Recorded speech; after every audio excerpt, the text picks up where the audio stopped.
This is 2 Bravo. Request permission to engage enemy paratroopers and attempt to snatch a grid Papa uniform 259er 119er. Break. Enemy is unaware of our presence at this time. Over. Solid copy. Hitman 2-3 Echo. Hey, good afternoon, everybody. This is Ben Powers coming at you from the Commander's Voice. My guest today is Mr. John Kirkbride, and he is a former Bravo Company 82nd Signal Commander. He's a veteran of the 504th Parachute Infantry Regiment as well, and he was the on-the-ground planner for Operation Just Cause. We're coming up on the 34th anniversary of the operation. We really want to keep things signal. We want to keep things airborne here on the channel for a while, and I couldn't think of a better guest. So, John, thank you for joining us today. Thank you, Ben. It's my pleasure. So we had a chance to chat a little bit before we hit recording, and you were just kind of establishing your resume, as it were, with the division. And you spent a lot of time, as a lot of your company grade time, with the 82nd. So if you could give us a quick run through and just kind of lead us into how you wound up getting involved in the planning for Just Cause. Yeah. So, well, thank you. It's a great question. Pretty much the entire 80s, I was in the 82nd Airborne Division, with the exception of a tour to Korea. I spent half my time, both tours, from 81 to basically 85 when I made captain, split that between the 504th Parachute Regiment as a signal officer in 2nd Battalion, and also at the headquarters there in the 504th. Went to Korea, came back, home base reassignment, went right back to the 504th as the regimental signal officer. From there, I was selected to command B Company, and I commanded that for a year. And when I finished that up, I became one of the assistant S3s in the S3 shop. And that would have been the summer of 89. So about 5 or 6 months prior to Operation Just Cause. Now, since you were already a branch qualified officer, I don't want to get into too much inside baseball, but normally, you had your time, you'd gone back, you were a regimental signal officer, you had a year of command, you're now branch qualified. I think you were on orders for Europe, you'd mentioned. Right. And normally branch is like, hey, let's get you moved, bigger and better things, get you prepped to be a field grade. Once you got the nod, hey, you're going to be planning for this operation, did anything special have to happen to stabilize you, or did the timing just work out that branch wasn't trying to move you? Yeah, the timing was right. Most of the moves happened in the summer, and I had already given up command. I was spending some time in the S3 shop, and the plan was for me to move the summer of 90 anyway. So that was so I'd get my staff time over in Europe, and so the timing was just right. I think it's an important thing to mention here is that on my very first tour, my company commander and B Company at the time was a guy by the name of Jamie Brotherton. And he was really adamant about all of his officers getting top secret clearances. And this was back in the time when you didn't have to have a specific need to get a top secret clearance. It's just that if you applied for it, you could get it. Later on, that was changed for security reasons, in that you had to be going into a job that required it, or you'd be handling material that required top secret clearance. So I actually, the reason why I ended up going to Operation Just Cause and being selected as the planner for it was because there was only 3 of us, and 3 officers in the battalion that had top secret clearances at the time. And it was myself, the ADSO, Major Klingenpeel, and the battalion commander, John Wolosky. Roger that. Now, one thing I found really interesting, so as it stated earlier, we know that the big operation took place in December, but you got tapped to start planning in June. And I realized that it's kind of a special situation because we had a presence in Panama. You could kind of, get in country, but you got to do some interesting things on the ground ahead of time. So could you explain to people who might not remember or might not even know the history, like, why was Panama a focus? Like, why did we even need to think about having to go down there with a show of force? Yeah, well, the thing is the dictator down there was a guy by the name of Manuel Noriega. He was really running drugs, doing a lot of stuff like that, or facilitating cartels.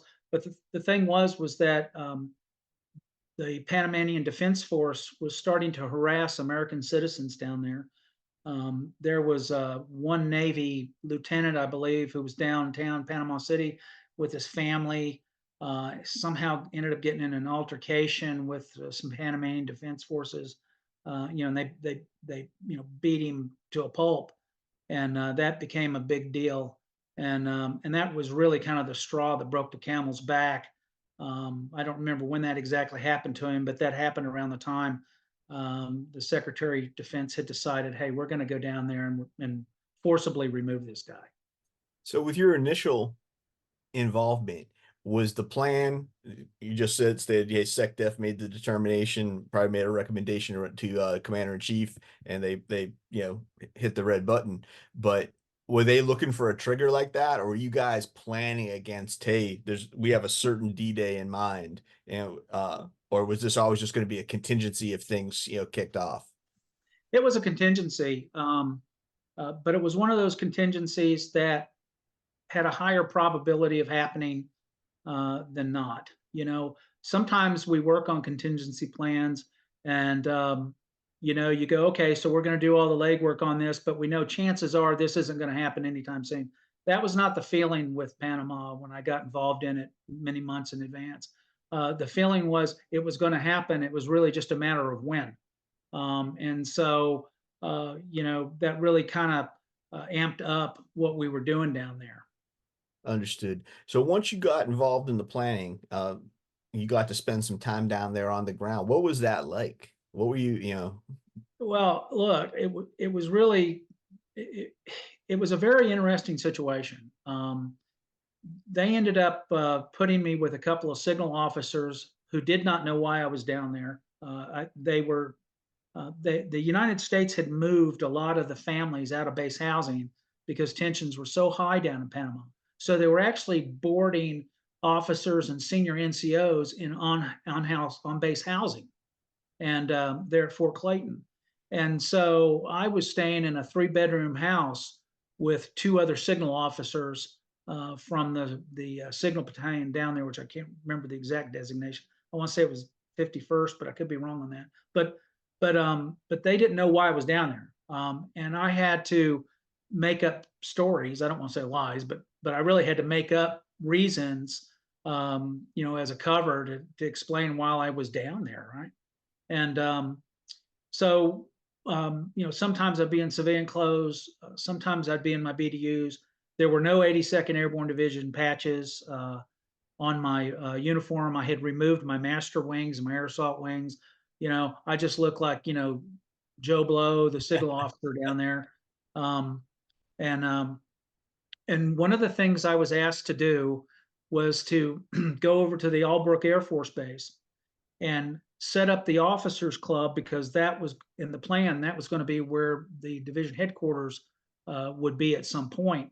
And so to go ahead and set that up for DNS calls all the way around the main ballroom. And so I went over there in civilian clothes with some work orders, and I told the officers club manager that I was there from the DCO, and that the general down there at SOCOM, it was expecting a lot of VIPs coming and going out of the officers club, and wanted to have that set up so that a VIP could have a phone by his dinner table if he needed it. And so, it was completely made up. And so they bought into it. On the work order, I got here's the thing, I got the head of the officers club to sign that. But as the customer. So then I go over to the DCO and I tell him that I'm from the officers club. This is true. I told him that I was from the officers club, and that the head of the officers club wanted all these drops. So I was playing both ends against the middle to make things happen. And I told him it was a high priority. So the DCO went over there and put in about 20 drops all around the ballroom. And I knew what their numbers were. And I knew the setup through the G3 where everybody was going to be set at in that ballroom. And so I was able to publish a phone directory 3 or 4 months in advance of us going down there of who would have what DNS phone number. That's amazing. So yeah. were you totally alone and unafraid? Did anybody in U.S. Army South know what you were doing? Did you have any liaison, anybody with the 193rd, like anyone at all? Or are you just down there, John Kirkbride, American Signalier? The battalion commander of the battalion that's down there, and I apologize, I can't remember the designation of the unit. he knew. Um, I went down there, he shut the door, it was just him and me. And I told him what I was doing on the ground. And he let me know if I needed any support, if I need any help anyway. But that was only a one-time meeting. He never asked me to check back in with him or any of that. And so that was, that was kind of that. So, I continued while I was down there. I'd do radio recons. I'd look at certain hilltops, where we could end up putting some of our Mark 127s and, yeah, just looking at those kinds of things, looking at spare capacity on the existing infrastructure, how we could set up trunk lines from switches to switches and, just a lot of that. And I had all that mapped out. I knew where spare pair were, all that, months in advance. And I was just about ready to kind of wrap things up. And I get a phone call from the G3 on I was told check in with Colonel McNeil. So we got on a stew telephone, and he wanted me to go over as the senior guy from the division on the ground, which was me. He wanted me to go over to Albrook Air Force Base and actually lead a small convoy of Sheridan tanks on HEMTs across the Bridge of the Americas and hide them in a hangar at Albrook Air Force Base.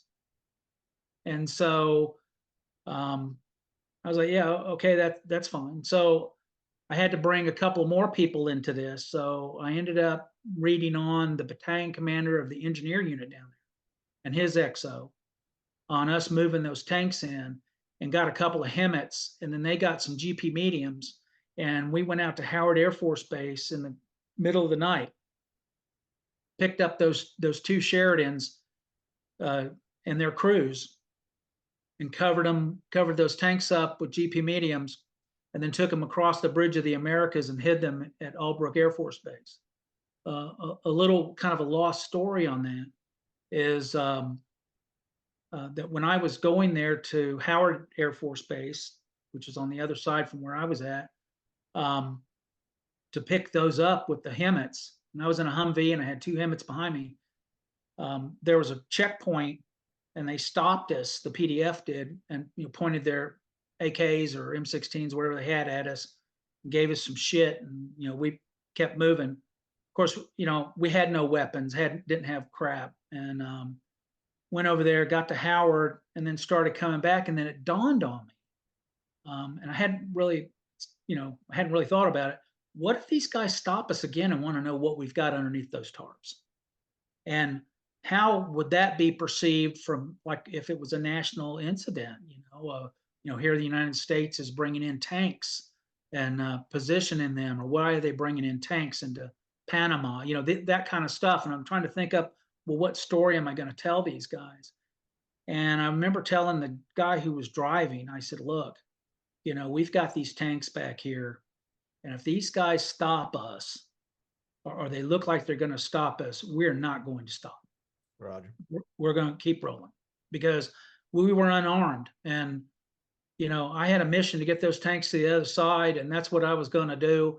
And I didn't have a gun, but I had a Humvee and two HEMTs behind me. And if those guys tried to stop us, we were going to run right over them. I mean, that's just what we would have done, because they would have shot us, I'm afraid. And so we did that. We got the tanks across, and as it turned out, they weren't there, and we were very fortunate. And so we were able to get those Sheridans over to Albrook and position them. And then shortly after I did that, by this time frame, I want to say it was getting to be around October. Okay. Roger. And I flew back. I'd been down there for a couple of months, flew back home. And I remember talking to Colonel McNeil and Colonel Woloski, and they both said, now we just wait. If we go down there, we go down there. And so that's the way we left it. I went home. I remember spending Thanksgiving with my family, having a good time there in Fayetteville with them that particular Thanksgiving, and was just waiting for the phone call. It was kind of a weird feeling during that waiting, like you'd been down there doing some pretty exciting, interesting things, and now you're back in the S3 shop, just planning RTEPs and whatever else is going on. You know, one of the things they teach us is how to compartmentalize, and I think we all do that real good. And I got home. I had turned in all my reports. I had all my deliverables were done. Um, and so for me, it was like, hey, if we execute this, we execute it. If we don't, we don't. Um, and I just moved on to the next task, and that's kind of where I was at. Roger that. So Thanksgiving, we're coming up. Thanksgiving ends, December hits. We all know, retrospect, that's when things kick off. So, can you explain how you got notified and how things rolled at that point? Yeah. So I I remember it was during the day. It was during a normal duty day. It was probably around 1000, and I get a phone call from Colonel McNeil directly. And he said, "Hey, John, I need to see you up here at the G3." So I went up there. He said, "Okay, I need you on a plane tonight. We're going to do this. We plan on jumping in wee hours of the 19th of December. And here's what I need. I need a switchboard. I need a TACSAT, and um, what else was it? Switchboard, TACSAT, and you're going to go down with the ADCO. So it's going to be you, him, and a radio guy." So I went back. I told the colonel, I said, "Okay, here's the requirements, what they want initially for this like super micro ACP, which is comprised of 3 people. Well, probably 4 because of the general's driver. Um, and I need somebody who knows how to set up a switchboard and somebody who knows how to run a TACSAT radio." And so they gave me a guy by the name of Staff Sergeant Lubeck. And Staff Sergeant Lubeck and myself that evening, probably around 1600, went to, wasn't Green Ramp, but it was the ramp over there where JSOC flies in and out of. We went over there. We got on a Gulfstream, unmarked, no indication that it was a U.S. aircraft, U.S. military aircraft. It looked like a civilian. It had an N number on it. Roger. And we all got on that plane and flew into Howard Air Force Base that night. And the next morning, after getting a couple hours sleep, the next morning we started, figuring out, getting equipment and getting our vehicles together. By this time, the 3rd of the 73rd, they had their crews going down there for those tanks, making sure the maintenance was right on them, getting everything ready. So everything was now in the ready to go mode. And honestly, I don't remember a lot other than at that point in between then and the jump, other than JTF South had stood up. So, it was sort of like we all knew what was going on. I remember being in the bottom floor of a 3-story building there over on the compound at Fort Clayton. And it was where a bunch of signal people were, and they were doing their planning. I was explaining to them all my planning. So it was all being flushed out. Everybody knew what was going on together. And they started, the PDF started firing at us with mortars. This would have been probably 8 hours before the drop. And they started shooting at us with mortars, and there was a round that landed in a parking lot and blew up a couple of cars. And then that was probably, I'm going to say maybe 300 meters away. Then another round comes in, and it's about 100 meters away. And we all got underneath some desks. And I remember one of the captains from the Signal Corps that I knew that was down there, really a good guy, he and I both were underneath the same table. And we were just looking at each other kind of with a nervous grin, like, okay, where's round number 3 coming? And round number 3 landed right outside the building and made a hell of a ruckus. I think it broke some of the windows. And then we're like, oh man, these guys going to fire for effect. But they never did. Never another round. And to this day, it's a mystery to me what happened to that mortar unit. But I'm amazing. Probably some counter battery fires found them. But anyhow, they didn't fire anymore. And And that's really when you go, okay, the shit's really going down. And Roger. then that night when it got dark, myself, the ADCO, and Staff Sergeant Lubeck, we went over. I can't really remember if it was before or slightly after the Rangers jumped, because I just don't remember. Hell, I'm 65 years old. I don't remember, but I do remember this. I remember I was on the ground watching the 82nd jump in, and I remember seeing our heavies come down. We had a C-comps. That was the other thing too. We had a C-comp, so we were talking to their inbound aircraft, telling them what was going on there at the airfield where they were jumping in, and then shortly after the aircraft passed over, and you could see the guys running around. I remember I went out there and I ran into the guy who would replace me, Tom Hopkins at B Company, and I ran into Campbell Canelo, Captain Canelo. He was working with me as the assistant one of the assistant S3s in the shop. So they had both jumped in, and on a side note, they both used to love to razz me about having a combat jump, and I always remind them, yeah, but I was on the ground already when you jumped in. There you go. But yeah, and we got together. The three of us did. They had to sort out where some vehicles were on the drop zone. Honestly, it didn't seem like a lot of chaos to me. Everybody knew what the hell they were doing. It was just like any other jump, except they had been shot at. It's really interesting to hear that, because I'm slightly newer vintage than you, but there were a couple guys still in Bravo Company when I got there in '93 who had made the jump, and they had been young soldiers then. Yeah. One of our NCOs had been a private first class, he jumped a tax set and things like that. But they would always indicate when we talking to their soldiers about, the reason we have tactics, techniques, procedures, and use Just Cause as an example of it, just felt like a really serious eatery, even though it was, combat, but because that was a point in time when they were literally training as they fought, and so they knew what to do when they hit the ground. So to hear that from you corroborating, that's very interesting. It's very true. Everybody knew what they were doing. There didn't seem like a lot of flailing around. There was the normal things you run into on a nighttime drop, trying to find your equipment and stuff like that. But let me tell you, it didn't take them long, and they found what the hell they needed to get, and they were off and running. And everybody knew exactly where they were going and what they were doing. So it happened real fast. Roger that. Now, once they kind of clear the airfield, expand the lodgement, people are moving out, the different infantry units have the objectives they need to hit. How did the signal mission transition?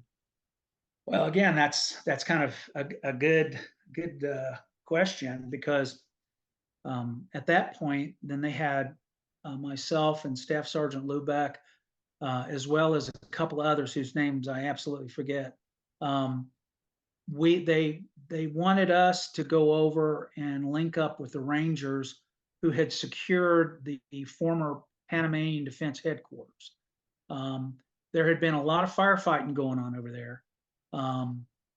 We lost some folks over there. The U.S. did, with Panamanian Defense Force. They fought pretty hard, and I can't remember how many we lost that evening, but I want to say, there's at least Army guys, or there's at least a half dozen of them, and we had helicopters being shot at and everything else from Task Force 160 supporting Rangers. And so once the Rangers secured that area, then we were asked to go in and link up with the Rangers that had secured the PDF and start prepping that building to become the division headquarters. And apparently 18th Airborne Corps liked, and JTF South, they liked all the crap that I had pre-wired so well. They kicked us out of there and moved us over to another location. So we had to go and set up plan for the 82nd Airborne Division headquarters to go into Noriega's old military headquarters. So we went over there. We linked up with with the Rangers, and seems like to me I had a team of 6, I want to say, and those guys were mainly switching guys, and so they went in there and they started setting up all the TA-838s and the SB-3614s, and programming them, and doing all that and getting that all wired. And you know, we did all that, and I have a side story for that particular location, which is probably for me the most funniest story of my military career, which is across the street from that headquarters was a golf course. And that was where Noriega would take dignitaries and stuff and go golfing. Well, the next morning after we had linked up with the Rangers, we'd secured that building. And of course, none of us had slept. We'd worked all night.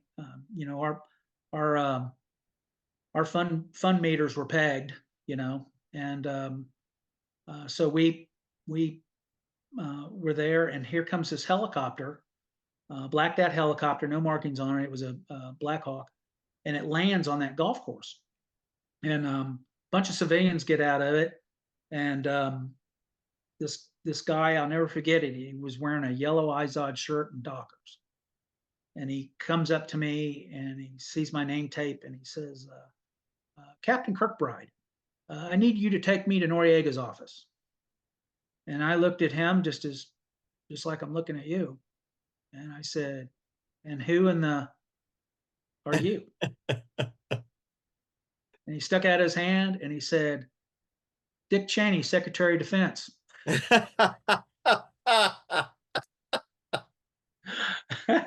So, without missing a beat, I said, "Come on, sir, I'll take you up there." He was cool about it. I mean, and but that's how I met the Secretary of Defense, That's asking him, awesome. asking Oh my him, gosh. who the heck was he? A legitimate question. I mean, Yeah. Yeah.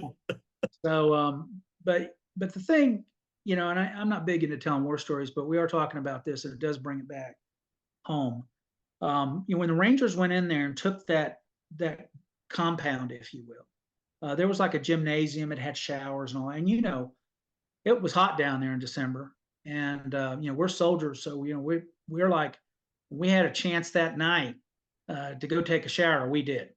sure thing. And so we took turns, and I remember going into that shower room, and there was all these basins and urinals and stuff that had just been blown off the wall, because when the Rangers took that, a bunch of the Panamanian defense guys, they were running everywhere, and they apparently some of them ran into that gym and ultimately wound up in the dressing room, where the Rangers threw in a bunch of grenades and took care of business. Just one of those things again that it puts you, it puts it in your face, what you're really doing, and so that that was that. But so we did the headquarters. That evening, the second night we were there, I get a contact with Colonel Woloski, who was about half a mile away from me in a building, and apparently it was like the skiff building there, military had, and he wanted us to run a trunk line in the middle of the night. And the thing why I really remember this is because it was Christmas. It was Christmas Eve / Christmas morning we were doing this. Roger. And so it was fairly dangerous in that there had been snipers and stuff in the area. We had to go through jungle to get to where we were going, and so I got up with Colonel Woloski. Having been an old infantry guy, I knew the right question. Working with the infantry, not an infantry guy, but having been assigned to the infantry, I knew that sometimes infantry guys, like a squad, will get assigned security of like a signal side or something. So I asked Colonel Woloski, I said, hey, sir, can you give us a squad for security while we tramp through the damn jungle? And so he came back and he says, no, there's no one available. You guys are going to have to run that line. And so Sergeant Lubeck and I decided, the old lead by example thing, right? So we decided, okay, the best use of the talent that we have is keep our technical guys doing technical stuff. And so those guys were, setting up phones and getting everything working and the switches running and all that. And, Lubeck and I, we could run a wire line. So he and I ran that wire line that night. We kept our taillights burning, let me tell you. Um, and we finally got it to where it needed to go early Christmas morning. And I remember when we got it there, and Lubeck was then taking the line, working with their switch guys. I want to say they were Navy for some reason, working with the switching guys there at the other end. I went inside, ran into Colonel Woloski, and I remember he was so happy to see me hug me. And I mean, it was like I was his long lost friend forever. He was happy as hell to see that we made it. It made me wonder, did he know something we didn't? Sometimes it's So, better not to know, right? right. Well, you know what? We had a task. And Roger like I that. said earlier, military, we're taught to compartmentalize things. And you just go, you know what? This is my task. I'm going to do it. And, Oh, and that's, we're well trained, and, you do what you got to do. I don't want, this is an airborne podcast, but I don't want to take away anything from any other service or any other soldier. But the key takeaway I have from everything you say is this is a litany of weird shit. You got a phone call. Hey, we're sending you down to Panama, John. Airborne, off you go. You're down there, like, you got to figure out how to get phones installed in the officers club. All right, I'll make it happen. And then you got to figure out how to get some tanks over the bridge of Marigo. Okay, I'll make it. Every time you get this weird shit, it's like the whole message to Garcia thing. You just like airborne all the way. I'll Absolutely. figure it out. Right. And, and if it wasn't me, it'd have been somebody else. If it had been you, you'd be doing the same stuff. It's just, So it's the it's culture. It's just, it was my time to do it, and I did it. But if it had been Ben Powers or Campbell Canelo or anybody else, they'd have done the exact same thing. There it is, the culture. And I think that's a great note to leave it on. So, guys, my guest tonight's been John Kirkbride, just sharing his experiences about Operation Just Cause. We'll be honoring the memory of our paratroopers and other service members who served in that campaign coming up next week. And just really, really proud to be able to talk to you and hear about some of the illustrious things Bravo Company did in its history. Thanks for joining us tonight, John. You're welcome. It was certainly my honor.